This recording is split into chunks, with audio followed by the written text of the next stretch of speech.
So this algorithm is Quicksort. Now, Quicksort's a very interesting case.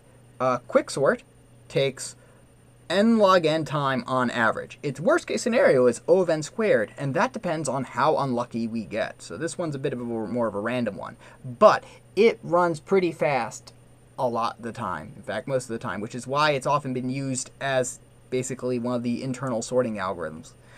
And we're going to learn different ways to basically stack the odds in our favor so that we don't get unlucky. But let's go ahead and just present Quicksort. So for Quicksort, it relies off, we're going to first go over how it works in theory rather than in practice. Quicksort is an in-place sorting algorithm that works n log n. It's also recursive. The way it works is that if it's not size 1, then we're going to choose a pivot. Now the pivot, or the pivot item, is typically, just for the sake of simplicity, we are going to go ahead and just make the item at index 0 of our subarray or our array or our list or sublist. That's going to be the pivot. So this item is going to be the pivot. So now, how does this work? Well, every item that is, we're going to go through this, every item that is less than the pivot, I'm going to put it to the left, and every item that's greater than the pivot, I'm going to put it to the right. So this is bigger, so it goes to the right. This is less, goes to the left. Less goes to the left. Bigger goes to the right. Left goes to the left. And then over here. Right? So we've got all the items that are less than the pivot, all the items that are greater than the pivot, and then we've got the pivot smack dab in the middle.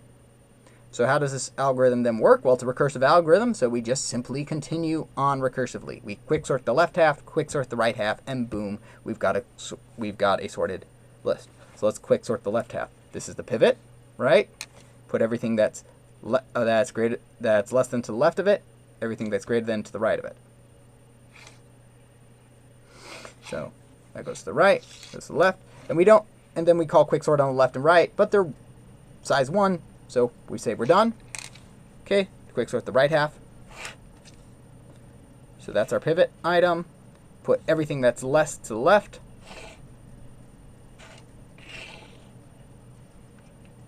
Okay, everything that's greater to the right, that was nothing, so we quicksort the left half, the right half of this item, and it turns out, that we have to quicksort this thing of size 2. And we can either implement that recursively, or we can either do that recursively, or we could have a base case, hey, if it's 2, then, we can swap these around, which we'll go ahead and do.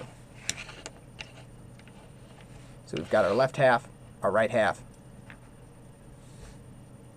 and we're done. Right, sorted algorithm. Great. So it works pretty well, except when it doesn't, because if we choose a bad pivot, then we're in trouble. Like example of a bad pivot is that if we get this sorted, this list as an input, right? We choose this item, so everything that's less than it goes to the left. Everything that's greater than this item is going to go to the right. And it turns out everything's less than this disk, so we've got an uneven pivot. So we've sorted one item. Okay, so let's go ahead and choose our next one. So we got to quicksort the left half, which means that, oh gee, that's our pivot there. So everything that's less than it goes to the left. Everything that's greater than it goes to the right. Oh, everything's greater than it, so, oh gee. So now we've got to quicksort this partition, right?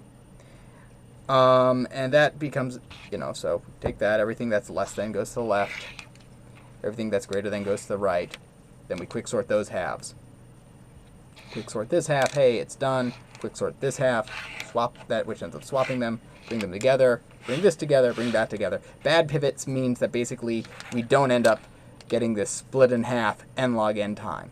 Ideally, though, what's going to happen is that if you choose a good pivot, then half the items are going to go on the left, half the items are going to go on the right and then you quicksort the left half and the right half. And so you end up like with merge sort, how you had n log n times by simply splitting it in half, and merging, and then basically saying, hey, if we sort the left half and right half, we've got a sorted list. So that's Quicksort in a nutshell. So how is it actually implemented?